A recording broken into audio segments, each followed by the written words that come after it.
Good morning. Hope we are all good. It is the, don't even know the date actually, 5th of June? 5th of June. Saturday the 5th of June. Getting ready for our morning live workout from the beach today. That's going to be the view. We'll see if it encourages a bit more effort and oomph in the exercises. Anyway, how to get out of your own way. That's what we're going to be talking about today. And specifically, what change really comes down to. Changing habits. Morning, Joss, how are we doing? And also, how we go about doing this and why it's not nothing to do with carbs, fats, anything like that. And I did speak about this, and I'm going to be doing another little training on this, so let me know. I know I've got a lot of catching up to do with some of these videos actually, in terms of the comments in the post. I know some of you asked for the comfort guide.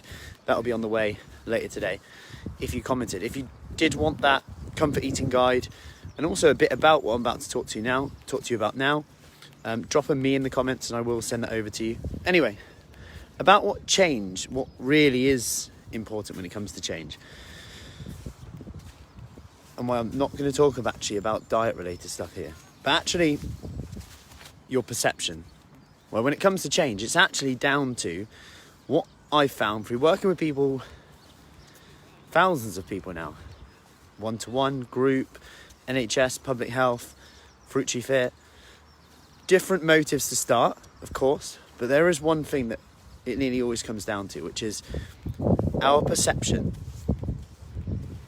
of essentially life, really.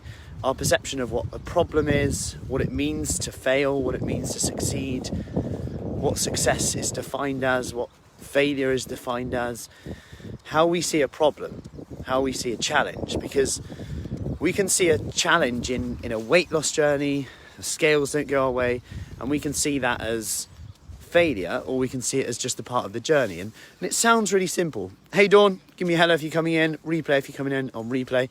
That sounds really simple, I know. Like really simple.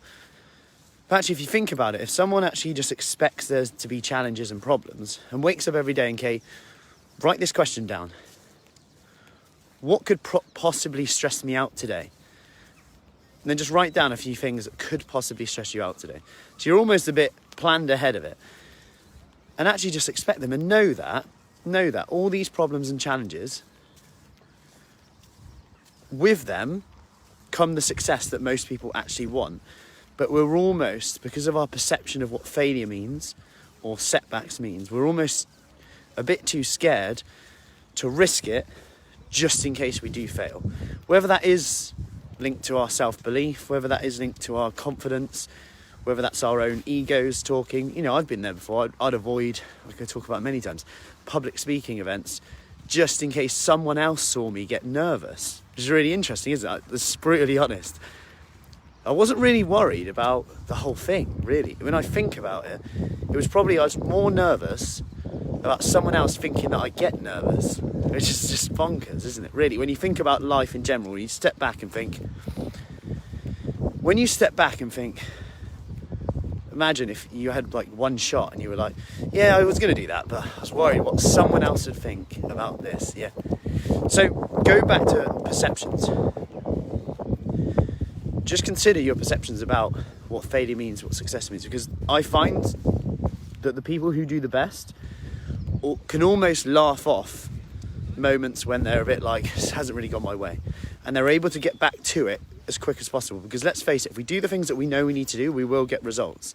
So just have a think about that next time. How am I perceiving stress to be, problems to be? Because I can guarantee you that the more of those things that you tackle, the more successes you'll get. Because whenever there's high levels of, to an extent, of course, but it tends to be a bell curve in terms of it goes up like that and then down. The more stress you have, generally, the more success someone has. The more problems they encounter, the more success that someone has. Whether it's weight loss, fat loss, whatever it is, fitness, goals in other areas, relationships. Like, the more you go through. However, it reaches a certain point where, of course, it will go back down. You know, then success, your reward will go down. You've got to hit that sweet spot though, because if you're just going up and up, you're not really pushing it a bit, you're always going to be frustrated. And that's where self-soothing can come in. And self-soothing can be likened to, like, I always bring up toddler examples, a blanket. Everyone's got their little blanket, a teddy. But, you know, in adult life, we carry it on with food, with drink, with alcohol. We're more likely to do that because perhaps we're not getting that buzz, I guess, that we get. We've probably all been to a job interview before or something like that where we big it up to be something. It's like excitement, nerves, and afterwards you just feel so good. Even if it didn't really go your way, that you did it and it's kind of over with. Well, I know I did anyway. Anyway, hi Gisela. Do these changes also apply to shitty relationships?